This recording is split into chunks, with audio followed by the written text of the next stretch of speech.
কে কে এগুলা কি চিনতে পেরেছেন? কি এগুলা বলেন তো?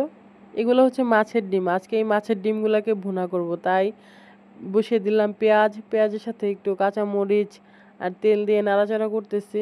তারপর একটু টমেটো দিয়ে দিব, কালার আসার জন্য বলেন বা স্বাদ বৃদ্ধির জন্যই বলেন, আমার কাছে টমেটো খেতে ভালোই লাগে।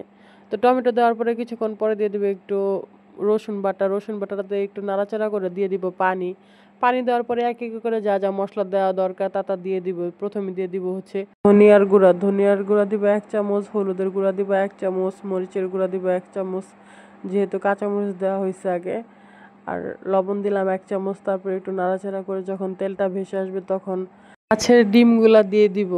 তো মাছের ডিমগুলা দিয়ে একটু কষিয়ে নিব যাতে মশলাটা মাছের ডিমের ভিতরে ঢুকে। আর কষানো হয়ে গেলে তারপরে একটু পরিমাণ মতো পানি দিয়ে দিব, দিয়ে একটু সিদ্ধ করে নিব যাতে মশলাটা একটু মাখো মাখো হয়, কারণ এত ঝোল সহ তো আর খাওয়া যাবে না।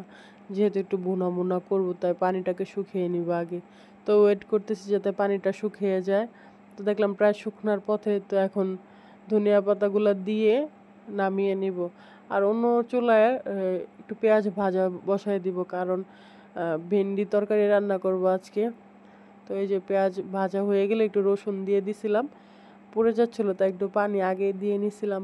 তারপর ধনিয়ার গুঁড়া, হলুদের গুঁড়া, মরিচের গুঁড়া দিয়ে একটু নাড়াচাড়া করে কষিয়ে নিব। এখন উপরে তেলটা ভেসে আসলে তখন ভেন্ডিগুলো আর আলুগুলা দিয়ে দিব, দিয়ে একটু নাড়াচাড়া করতে থাকবো যাতে লেগে না যায়।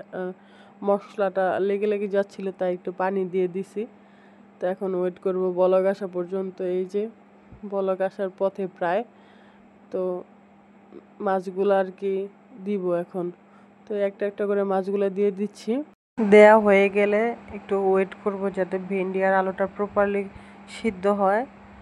তো মাছগুলো আস্তে আস্তে দিচ্ছি যাতে ভেঙে না যায়, নাড়াচাড়াও কম করতেছি, সাইড দিয়ে একটু হালকা করে নাড়ছিলাম যাতে ভেঙে না যায়। তো দেখলাম যে হয়ে গেছে, লবণ চেক করলাম সবই ঠিকঠাক আছে, তারপরে ধনিয়া পাতা দিয়ে এখন নামিয়ে নিব। আর করব হচ্ছে করলা ভাজি, তার জন্য পেঁয়াজ, রসুন, কাঁচামরিচ দিইনি, একটু হালকা বোম্বাই মরিচ দিছি ফ্লেভারের জন্য।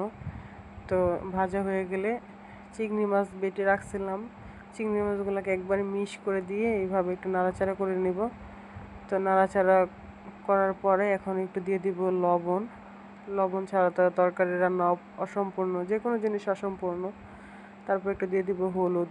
এগুলো নাড়াচাড়া করার পর দিয়ে দিব হচ্ছে করলা ভাজিগুলো। আর এভাবে করলা ভাজিটা হয়ে গেলে, সিদ্ধ হয়ে গেলে তারপর নামিয়ে নিব। এই ছিল আজকের রান্না বান্না। সবাই ভালো থাকবেন, সুস্থ থাকবেন। আল্লাহ হাফেজ।